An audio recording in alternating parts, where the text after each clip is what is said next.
မင်္ဂလာပါဒီနေ့ဗီဒီယိုမှာတော့ကျွန်တော်တို့ရဲ့ MacBook မှာအသုံးပြုဖို့အတွက်ပါနော် Adobe နဲ့ပတ်သက်တဲ့ Crap version တွေကိုကျွန်တော်တို့က Premium version ဝယ်သုံးကြမလို့ပဲနဲ့ Crap ပြီးတော့အလွယ်တကူ download ပြီး install ဆွဲလို့ရနိုင်မယ်နည်းလမ်းအကြောင်းကိုဒီနေ့ဗီဒီယိုမှာပြပြမှာဖြစ်ပါတယ်ဒီနေ့မှာတော့ကျွန်တော်က Adobe Premiere Pro 2024ကို MacBook Pro မှာပေါ့နော်အလွယ်တကူ install ဆွဲလို့ရနိုင်မယ်နည်းလမ်းအကြောင်းကိုပြပြမှာဖြစ်လို့မိတ်ဆွေအနေနဲ့က Adobe နဲ့ပတ်သက်တဲ့ series တွေကို Crap ပြီးတော့သုံးလို့ရနိုင်မယ်နည်းလမ်းအကြောင်းကိုသိချင်တယ်ဆိုရင်တော့ဒီနေ့ဗီဒီယိုလေးကိုအဆုံးထိကြည့်ပေးသိချင်ပါတယ်ကျွန်တော်ကတော့ဤပညာပတ်သက်တာတွေကိုအမြဲတမ်းမျှဝေတင်ဆက်ပေးနေတဲ့ AN Global Technology ပဲဖြစ်ပါတယ်ဗျာ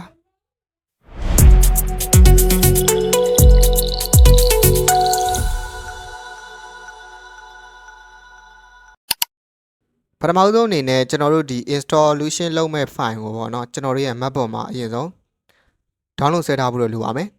ဒီ file လေးကိုတော့ကျွန်တော်ရဲ့မိတ်ဆွေအနေနဲ့ကျွန်တော်ရဲ့ဒီ Telegram channel တို့ Viber channel တို့မှာလာရောက်ပြီးတော့ယူလို့ရတယ်ပေါ့နော် download ရတယ်ပါလေပထမဆုံးအနေနဲ့ကျွန်တော်ပေးထားတဲ့ file တွေကိုအရင်ဆုံးဝင်လိုက်မယ်ပြီးရင်ကျွန်တော်တို့ကအဲ့ထဲမှာ DNG file ဆိုတာရှိရပါတော့ DNG file ကိုကျွန်တော်တို့ကအရင်ဆုံးဝင်လိုက်မယ်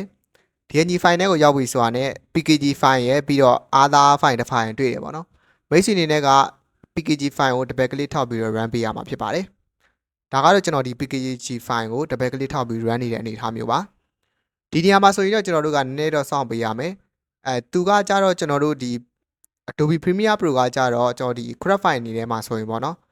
Crop file version တွေမှာဆိုရင်ဒီကောင်ကတော့ file size တော့တော်တော်လေးများတယ်လို့ပြောရမယ်ပုံမှန် Photoshop တို့ဘာလို့တက်ဆိုင်တော့ Adobe Premiere Pro ကအနည်းငယ်တော့ file size ကြီးတာဖြစ်တဲ့ကြောင့်မို့အနည်းငယ်တော့စောင့်ပြရမှာဖြစ်ပါတယ်ဗျာ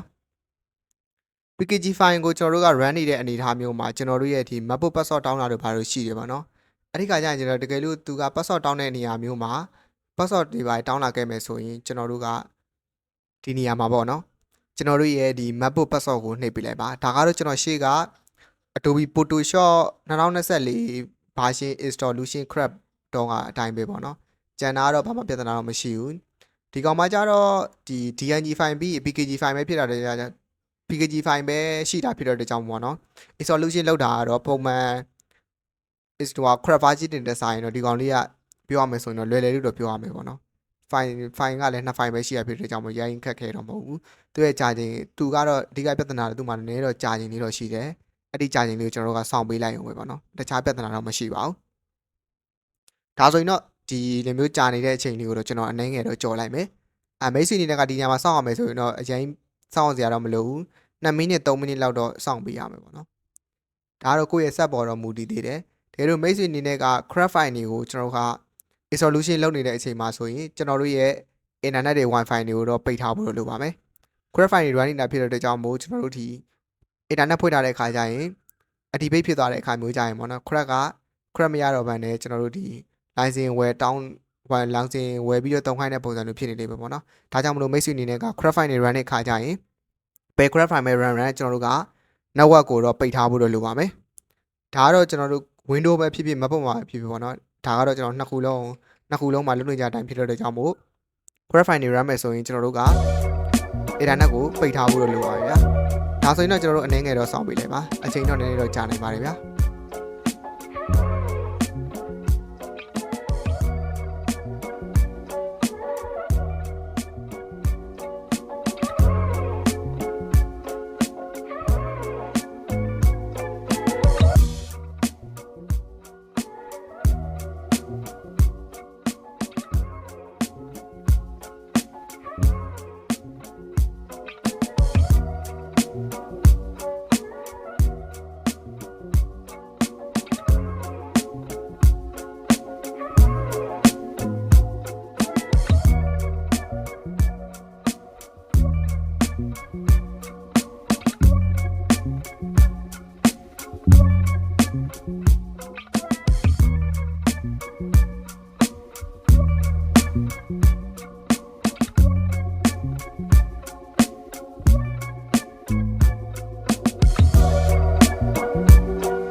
လိုမျိုးကျွန်တော်တို့စောင့်ပြီးတဲ့အနေအထားမျိုးမှာဆိုရင်ကျွန်တော်တို့ရဲ့ဒီ MacBook တွေကိုပေါ့နော် Adobe Premiere Pro ဒီ installation လုပ်ထားတော့ပြီးသွားပြီ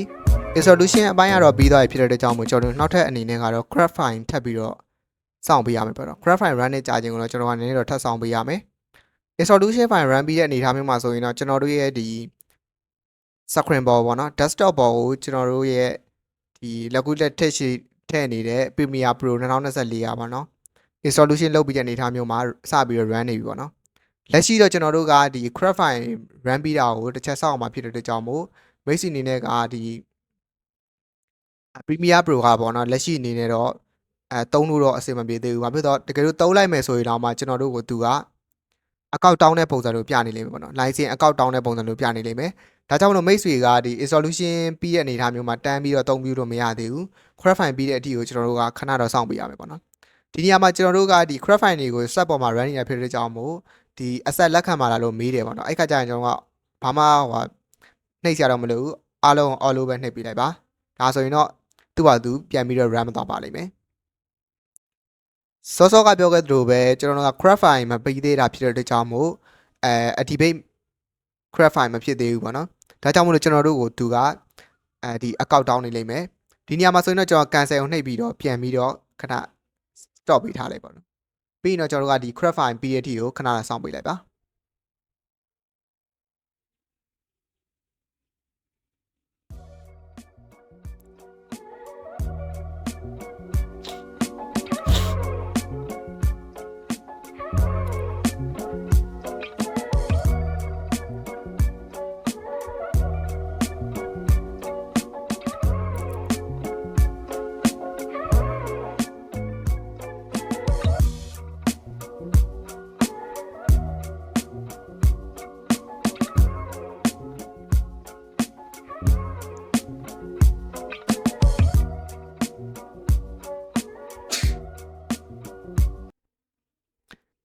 language ကိုတော့ကျွန်တော်တို့ဒီအသုံးပြုခြင်းနဲ့ပေါ့နော်ကိုအသုံးပြုခြင်းနဲ့ language ကိုဒီမှာရွေးပေးလိုက်ပါ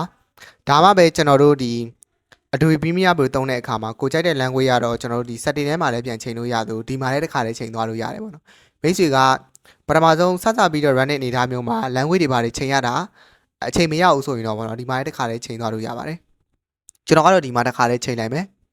သုံးနေကြကတော့ကျွန်တော်တို့ဒီ English ပဲဖြစ်တဲ့ကြောင့်မို့ English ပဲသုံးလိုက်ပါမယ်